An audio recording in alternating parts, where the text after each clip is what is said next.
Negara ini mau bantu Putin gempur Ukraina, ini respon Kiev.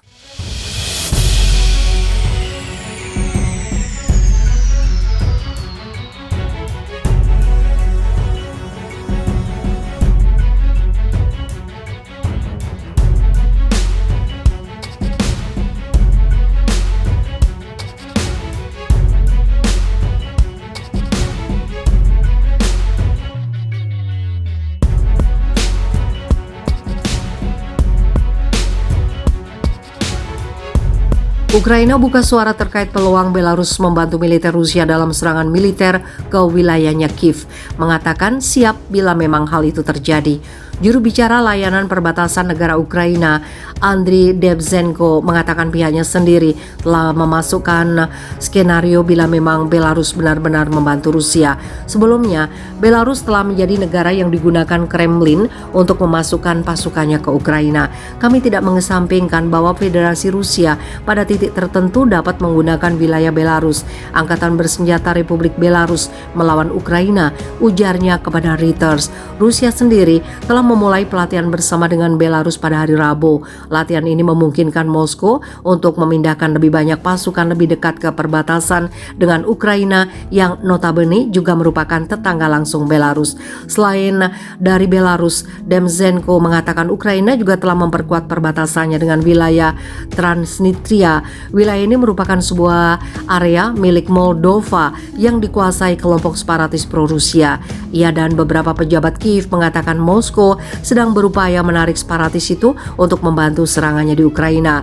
Rusia meluncurkan sebuah serangan yang disebutnya sebagai operasi militer khusus ke Ukraina pada 24 Februari lalu. Hingga saat ini pasukan yang dikirimkan Presiden Vladimir Putin itu sedang memfokuskan serangan ke wilayah Donbas, tepatnya di Luhansk dan Donetsk yang juga dikuasai separatis pro-Moskow. Sementara itu, Ukraina terus mendapatkan bantuan persenjataan dari negara barat untuk menghalau serangan Rusia. Beberapa peralatan yang dikirimkan mencakup rudal yang mematikan. Hal ini membuat Rusia meradang. Menteri Luar Negeri Rusia Sergei Lavrov mengatakan bantuan negara barat itu akan memicu eskalasi konflik yang cukup besar, bahkan mungkin bermuara pada Perang Dunia Ketiga.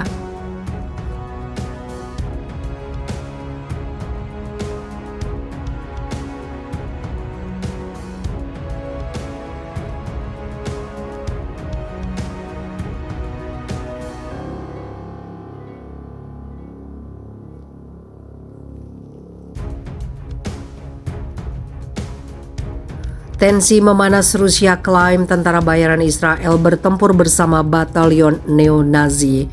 Rusia mengklaim tentara bayaran asal Israel bertempur bersama batalion neo-Nazi Azov di Ukraina. Tudingan itu dilontarkan juru bicara Kementerian Luar Negeri Rusia, Maria Zakharova. Tentara bayaran Israel praktis bahu-membahu dengan militan Azov di Ukraina, kata Zakharova kepada radio Sputnik seperti dikutip dari Middle East Monitor. Zakharova menambahkan bahwa dia akan mengatakan sesuatu yang tidak disukai oleh para politisi di Israel yang melebih-lebihkan kampanye misinformasi melawan Rusia. Mereka akan segera tertarik. Menurut laporan media, sejumlah nama-nama tentara bayaran yang bertempur di Ukraina termasuk orang-orang dari 45 negara. Kantor berita Safa mengatakan bahwa sumber media Rusia mencatat bahwa yang paling menonjol adalah dari Amerika Serikat, Inggris, Prancis, dan Israel. Salah satu nama, kata sumber itu, adalah mantan duta besar Israel untuk Belarusia. Tudingan itu muncul di tengah-tengah kemarahan Israel atas pernyataan Menteri Luar Negeri Rusia Sergei Lavrov yang menyebut pemimpin Nazi Adolf Hitler kemungkinan keturunan Yahudi. Saya bisa saja salah, tapi Hitler juga memiliki darah Yahudi dalam dirinya. Ini sama sekali tidak berarti apa-apa. Orang-orang Yahudi yang bijaksana mengatakan bahwa antisemit yang paling bersemangat biasanya adalah orang-orang Yahudi. Setiap keluarga memiliki kambing hitam seperti yang sering kami katakan, kata Lavrov dalam wawancara dengan program berita televisi Italia Zona Bianca pada 1 Mei 2022. Buntut pernyataan itu, Israel memanggil duta besar Rusia dan menuntut Moskow untuk meminta maaf. Pernyataan Menteri Luar Negeri Lavrov adalah pernyataan yang tidak dapat dimaafkan dan keterlaluan serta kesalahan sejarah yang mengerikan, kata Menteri Luar Negeri Israel Yair Lapid di Twitter. Orang-orang Yahudi tidak membunuh diri mereka sendiri dalam Holocaust. Tingkat rasisme terendah terhadap orang Yahudi adalah menuduh orang Yahudi sendiri sebagai antisemitisme. Lapid mengatakan Israel mengharapkan permintaan maaf dan duta besar Rusia dipanggil untuk pembicaraan yang sulit.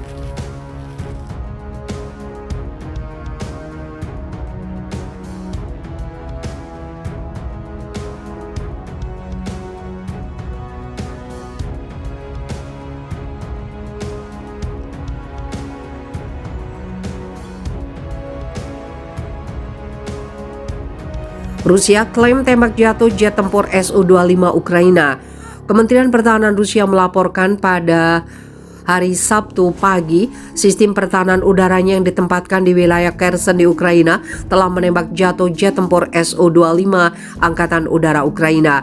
Kementerian Pertahanan Rusia melaporkan bahwa pertahanan udara negara itu menembak jatuh jet tempur Su-25 sebagai bagian dari operasi militer khusus di sana.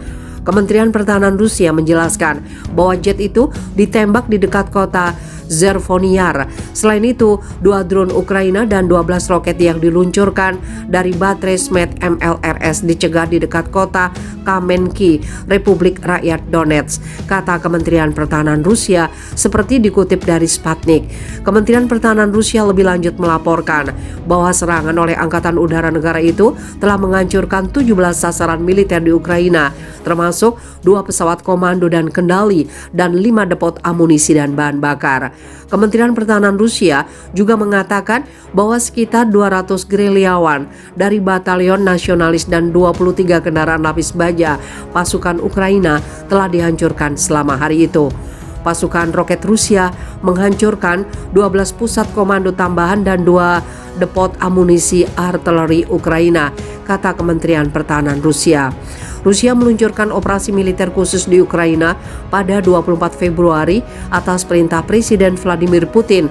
Dia berargumen bahwa Rusia tidak punya pilihan setelah wilayah Donetsk dan Luhansk meminta bantuannya setelah 8 tahun pengoboman oleh pasukan Ukraina. Putin menyebut peristiwa yang terjadi di Donbas sebagai genosida dan tragedi bagi orang-orang yang tinggal di sana. Namun Kiev menegaskan serangan Rusia benar-benar tidak beralasan dan membantah klaim bahwa pihaknya berencana untuk merebut kembali kedua republik dengan paksa.